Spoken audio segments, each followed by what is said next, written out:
In conversations about porn, especially if you look at a lot of content in the quit porn space, you'll notice that people rely heavily on labels like addict, recovered, or in recovery.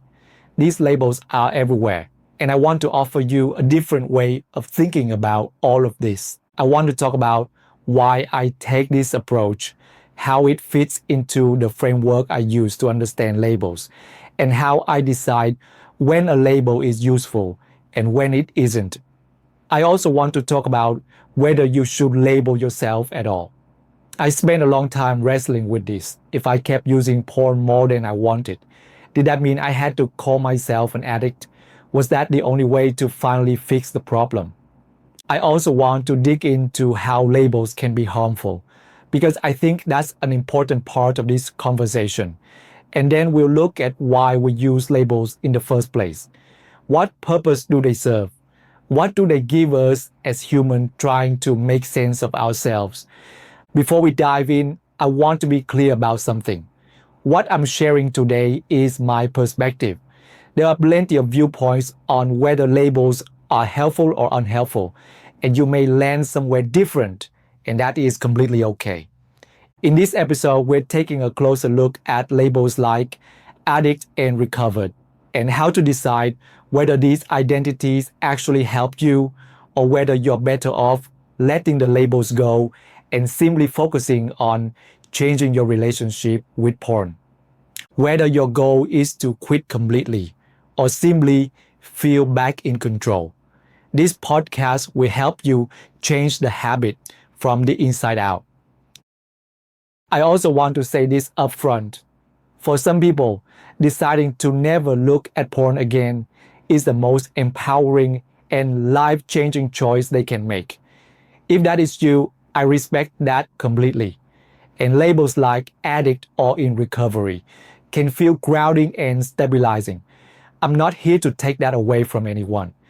At the same time, I know plenty of people who feel boxed in, misunderstood, or even ashamed when they try to fit themselves into those same labels.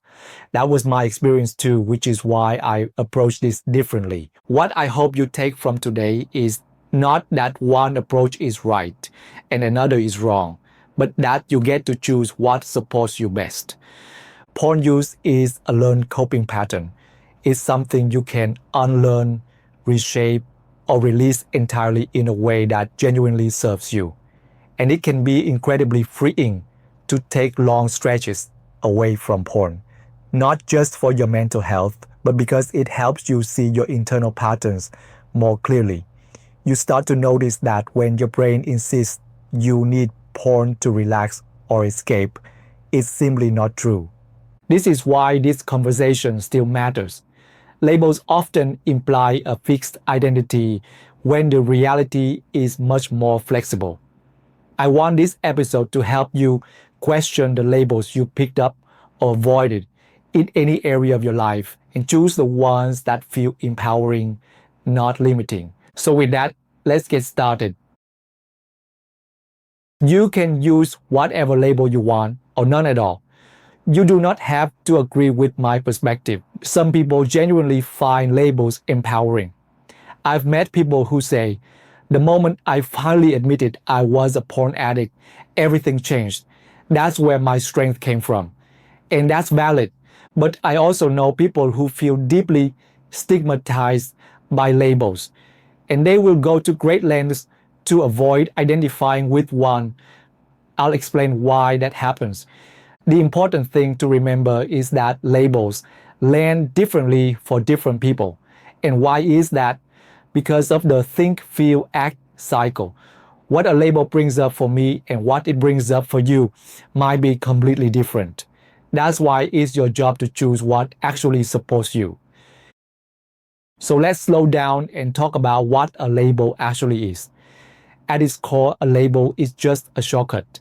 It's a simple word we use to identify something or someone, so our brain doesn't have to sort through a million details every time. Think of it like putting a tag on a drawer so you know what's inside without opening it. And we label everything. We label our intelligence, our bodies. the place we grew up, our politics, our beliefs, our income level. Humans love categories. We are constantly naming things so the world feels a little more organized and a little less overwhelming. Why do we do this? Because the brain has to manage an enormous amount of information every second of the day. Labels help us bundle that information into neat little piles so we don't burn out mentally. They aren't inherently good or bad. They're simply a tool our mind uses to make sense of complexity. Another thing to know about labels is that we often treat them like shortcuts for predicting someone's behavior. Our brain loves this because it saves energy. There is so much information coming at us every day, and the brain is always trying to conserve effort. Labels feel quick and convenient. Instead of slowing down to understand a person, we just stamp a label on them and assume we now get them. The problem is that this shortcut is usually wrong. We start believing that the label tells us everything we need to know. You can see this playing out in our current culture. People hear one detail about someone's background or beliefs and think that's the whole story. And oh, they're this or they're that. And suddenly there's no nuance, no curiosity, no conversation. That's the danger of relying too much on labels. They flatten people. They make us miss the complexity and humanity underneath. It's true that the brain uses labels to conserve mental energy. But just because something saves effort doesn't mean it actually helps us. You see this with habits all the time, including compulsive porn use. Your brain loves routines because they're efficient, even if those routines aren't good for you. Labels work the same way. They shrink people down into something small and overly simple. But people aren't simple. We're layered. We're complicated. Everyone you meet has history, emotions, motives, fears, strengths, and blind spots. Getting to know someone takes curiosity and time. And honestly, that takes energy. It's much easier for the brain to grab a label and declare, okay, I understand this person. That convenience is exactly why labels can cause trouble. They're efficient, sure, but they erase nuance. They can make you miss who someone really is, including yourself. So I want to give you a concrete example of what I mean, and it has nothing to do with viewing porn. I've shared this before, but for a big part of my life, I moved through a lot of different churches, different denominations, different ministries, different traditions. And for a long time, I just accepted that this was how people made sense of each other. You ask someone what denomination they belong to, and the label was supposed to explain everything about their faith. And I remember this one conversation that really stayed with me. Someone asked me very casually, so what denomination are you? And I remember pausing because I honestly didn't have an answer that matched what they were expecting. I had learned from so many places, and the more rooted I became in scripture, the less I felt tied to any one organization or leader. So I told them, I don't really identify with a denomination. My beliefs aren't built around a label. And what they said back to me stuck with me for a long time. They kind of laughed and said, well, if you can't say what denomination you are, then it's hard to know where you stand. And in that moment, something clicked. Because what they were really saying was, the label is what helps me decide what to think about you. And that was such a shift for me. I realized I had spent so much of my life treating those labels like they defined people: Pentecostal, Baptist, evangelical, mainline, non-denominational, as if the person was the thing that needed to fit the category. The label made me see the person as the variable that had to line up. But what I started to see was something completely different. The problem wasn't that I didn't fit a denomination. The problem was that the entire framework, this whole system of categorizing people, wasn't designed for the way I live my faith. The issue wasn't with me, it was with the environment of labels we use to sort people. An environment that isn't actually suited to everyone's spiritual journey. And once I saw that, it changed so much for me because I realized how quickly labels can point our brains toward the wrong place, toward thinking the problem sits with the individual who doesn't match the category, instead of questioning whether the category actually makes sense in the first place. And I'll tell you, the exact same thing happens with how we talk about porn viewing habit. When it comes to porn, the label most people default to is addict. It's the only category many of us have ever heard. And because that label is so dominant, we get stuck believing the issue must live inside the person, as if the individual is the entire problem. What we often fail to look at is the environment we're living in and how much it shapes our behavior. The truth is, most of us were never taught how to handle urges, or how to sit with uncomfortable feelings, or how to work with desire in a healthy way. Especially now when we live in a world filled with instant stimulation, constant reward loops, and endless access to anything that gives our brain a quick hit of relief. No one hands us a manual for managing all of that. Think about what most of us were taught about porn growing up. Usually it wasn't much. Maybe you heard, don't look at it, or it's bad for you, or nothing at all. Maybe someone told you it was sinful or shameful, or off limits until marriage. But almost no one teaches the practical skills underneath it. How to deal with stress, how to understand your urges, how to navigate awkward emotions, or how to create genuine intimacy in your life. That means a lot of people grow up with almost no guidance, no tools, and no context. And then they assume the problem must be who they are, rather than the fact that nobody ever taught them how to manage desire in a modern world that bombards us with it. I know people who never struggled much with porn, and when they explain why, they often say something like, I saw early examples of how it could mess with people, and I didn't want that for myself. They had cautionary stories in their lives. I didn't. In my family, it just wasn't discussed. No one talked about urges or emotional coping or the pull of quick relief. I wasn't taught how to handle stress, loneliness, anxiety, or self-doubt. So when I first came across porn as a teenager, it was predictable that things went off the rails. I had zero tools. I didn't know what an urge was. I didn't understand why certain emotions hit so hard. And I definitely didn't understand that using porn to escape discomfort could turn into a pattern. Sometimes I look back and imagine how different things might have been if someone had sat down with me the next day and said, hey, I get why you turned to that. You were anxious, uncomfortable, unsure of yourself. But there are other ways to work through those feelings. You don't have to avoid them. Or if someone had taught me how to notice my thoughts, how insecurity shows up in my mind, how the stories I believed about myself made everything feel 10 times heavier. If I had been given real tools back then, things probably would have unfolded differently. But of course, that's not what happened. And for many people, that's still not happening.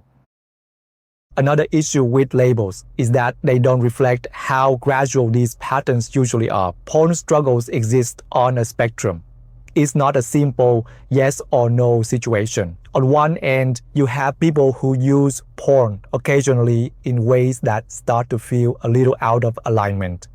On the far end, you have people whose use has become deeply compulsive, where it feels like their mind instantly defaults to porn whenever they're stressed, lonely, or overwhelmed. Nobody jumps to the far end overnight. That level of compulsion builds slowly through repetition, habit loops, and emotional avoidance. Even people who had an early too much, too fast moment didn't suddenly land at the most severe point. It's a gradual climb, shaped by stress, environment, patterns, and lack of coping tools. And here's something important. Only a small percentage of people end up in the most severe category, where porn feels almost impossible to resist. But we tend to talk about the whole spectrum as if there's only one identity for all of it. That's why a label like addict doesn't capture the wide range of experiences. There are many degrees of struggle, and lumping them all together can make people feel misunderstood or discouraged instead of supported. So when we rely on a label like porn addict, it makes it easy to assume the person is the problem, instead of recognizing that most of us grew up in an environment where no one taught us how to handle urges, big emotions, or the pull of instant gratification. We were never given the skills, but the label makes it seem like the issue is simply who you are. There's another issue too. That single label gets used to describe a huge range of experiences, from mild struggles to very serious ones. It creates this all or nothing picture where you're either fine or you're an addict, and there's nothing in between. And that just isn't true. The reality is much more nuanced than that. There's another layer to all of this. The cultural stories we use to understand people who struggle with porn are loaded with stigma and stereotypes. I talk about this a lot because the frameworks we're given shape how we see ourselves, even when those frameworks aren't accurate. There are a few common models people turn to. One is what I call the addiction model. This model says that if you use porn more than you want to, you must have something broken in your brain. You're powerless, and the only option is total abstinence forever. Another is the moral model. That one suggests the issue is about your character. It says that people who overuse porn are weak, selfish, undisciplined, or somehow flawed, and the only way forward is to confess your failures and work to fix yourself as a person. I have concerns with both of these approaches. Not because people don't struggle, but because these models blend together to create a cultural narrative that is incomplete and often misleading. They ignore the science of habits, the role of emotion, the realities of modern tech, and the fact that no one ever teaches us how to manage stress or desire in the first place. And when the story is wrong, the shame gets heavier, not lighter. If you watch any of my content, you know I'm not teaching an addiction model or a moral model. What I focus on is a learning model. In other words, what your brain learns every time you use porn on autopilot, the habits you reinforce, the emotions you try to escape, the reward patterns you repeat. When you understand the learning that's happening under the surface, everything starts to make sense in a much more realistic and compassionate way. The problem is, most of the help that's widely available asks you to take on a label for the rest of your life. And a lot of people won't reach out for support if that's the only option. I was one of those people. I wasn't willing to label myself as powerless or believe that the only way forward was to fix my character. None of that matched what was actually happening inside me. And when a label is tied to heavy stigma, judgment, and stereotypes, it naturally pushes people into hiding. It keeps them silent and ashamed instead of supported and understood. That silence is the real issue. It stops people from getting the help they need long before the label would ever help them. Something else worth mentioning is that many experts consider the word addict to be unhelpful for all the reasons we've talked about. Even in clinical and research settings, the language has shifted. Instead of labeling a person, the focus is now on describing patterns of behavior, not defining someone's identity. The World Health Organization, for example, does not use the term porn addiction to define people. In the ICD-11, which is the International Diagnostic Guide, the behavior is described as compulsive sexual behavior disorder, and it's categorized under impulse control difficulties, not under substance addiction. In other words, modern science talks about patterns of behavior and difficulties with regulation, not a fixed identity that you carry forever. That distinction is important because it moves the focus from what kind of person you are to what kinds of behaviors have become hard to manage. It's a more accurate, more compassionate way of understanding struggles with porn, and it lines up with what many people actually experience. I know this episode is already on the longer side, so I won't go deep into every possible label people use. But I do want to touch on the word recovered because I personally don't use it. And I think it's important to explain why. For me, the word recovered suggests that you were sick or injured and then returned to a previous state of health. It implies going back to how things used to be. And when I think about how much I've changed my relationship with porn, how differently I understand urges now, how I handle uncomfortable emotions, how I manage stress, and how much awareness I have around my thoughts. There's no version of that where I'm going back to anything. I didn't have those skills before. I wasn't returning to some earlier healthy state. I was building something new. No one taught me how to work with my mind, how to sit with difficult emotions, or how to understand desire instead of reacting to it. Those are skills I had to learn from the ground up. So for me, the idea of being recovered doesn't fit the reality of my experience. I didn't return somewhere. I grew into something I'd never had before. So that's how I think about labels like recovered or in recovery. At the end of the day, I want you to use whatever genuinely supports you. Choose the words that make you feel stronger, not smaller. What I never want is for you to feel pressured into accepting a label you don't connect with, especially if that label carries shame, stereotypes, or the idea that you are the problem. You're not the problem. Your brain isn't the problem. You and your brain are actually the solution. You've simply never been given the tools or information to understand what's happening underneath your patterns. And my hope is that this podcast gives you exactly that. Hey guys, you already know that stepping away from porn has real benefits for your mental, emotional, spiritual, and even physical well-being. But what a lot of people don't realize is that the work you do to change your relationship with porn actually helps you grow into the version of yourself you want to be in every area of your life. Learning how to understand your mind, your urges, and your patterns is an investment in your confidence, your resilience, and your overall well-being.